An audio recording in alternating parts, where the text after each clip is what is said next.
I'm glad to be able to speak to you. The EPA Office of Inspector General recently published a pair of reports that revealed the Trump administration's political appointees improperly interfered with the work of the dedicated civil servants in EPA Region 5 office located in Chicago. I originally requested these IG investigations after receiving troubling information, but even I was shocked by the scope of the abuse that investigators uncovered. This includes senior political appointees betraying their oaths of office by instructing Region 5 staff to not monitor toxic emissions, hide reporting, suppress staff comments, break with standard protocols. I was particularly outraged to learn that the Trump administration delayed communicating potential health risks to Illinois residents who lived near ethylene oxide emitting facilities, even going so far as to edit the Region 5's webpage to hide emissions data from my constituents. The EPA OIG also discovered that senior political appointees in the Office of Air and Radiation issued instructions that hindered Region 5's ability to effectively address ethylene oxide emissions. Ethylene oxide is a carcinogen that can cause lymphoid and breast cancer. And even for the Trump administration, the behavior uncovered by the IG represents a shocking dereliction of duty that placed the well-being of corporate polluters ahead of the health of Illinois families. Fortunately, the Biden administration is following through on its commitment to support EPA's dedicated workforce and Administrator Regan. I'm confident that under your leadership, Region 5 will be empowered to carry out its mission with integrity and urgency. Will you commit to working with me to prioritize the appointment of an excellent permanent leader of EPA's Region 5 office and implementing the OIG recommendations to prevent the types of abuses that took place over the past 4 years from ever happening again? Well, thank you for that question, and it is so disturbing to see the level of political interference and the lack of scientific integrity that took place over the past couple of years. I can commit to you, as a matter of fact, I had a meeting just this week with the Inspector General to talk through this very issue, and they rightfully so are making sure and holding EPA's feet to the fire that we do things the right way moving forward. And so we're enjoying developing our relationship with the IG and trying to right these wrongs, and we're going to do our best to do it as expeditiously as possible. I will commit to working with you on leadership in Region 5, and I'll commit to you and work with you on not only this issue, but many of the environmental justice, clean air, clean water issues that you're doing such a great job in championing.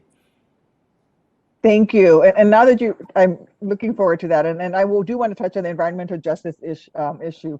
You know, as one of the co-founders of the Senate's first ever Environmental Justice Caucus, along with Senator Carper, and I'm committed to working with you to strengthen our tools to achieve restorative justice for long neglected communities. And Senator Booker is working with me on this as well.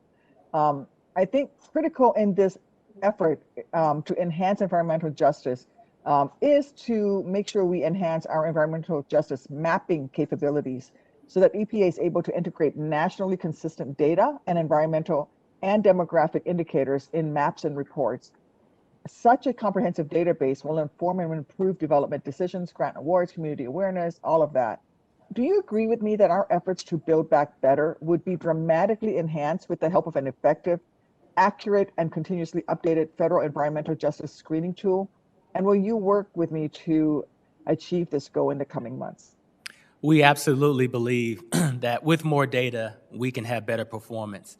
I do look forward to working with you on that, learning more about that legislation, but more importantly, my agency, with the request of the 2022 resources and the resources request in the American Jobs Plan, being able to partner with you in a very thoughtful and careful way and provide all of the technical expertise that you all need to be successful in that piece of legislation.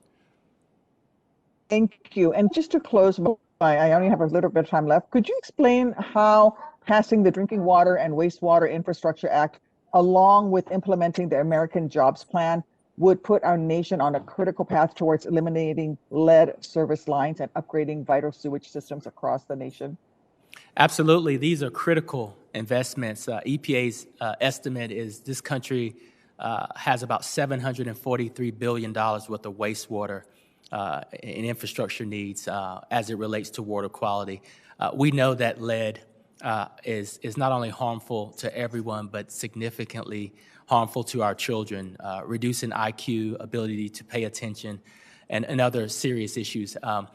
With the legislation that you all have championed in a bipartisan fashion or are championing, and with the 2022 budget request at EPA, in addition to the American Jobs Plan that is led by the president, we're beginning to take a look at how we really begin to spur job creation, focused on infrastructure improvement to improve water quality for every single person in this country, while also protecting and mitigating from climate change impacts and cybersecurity threats.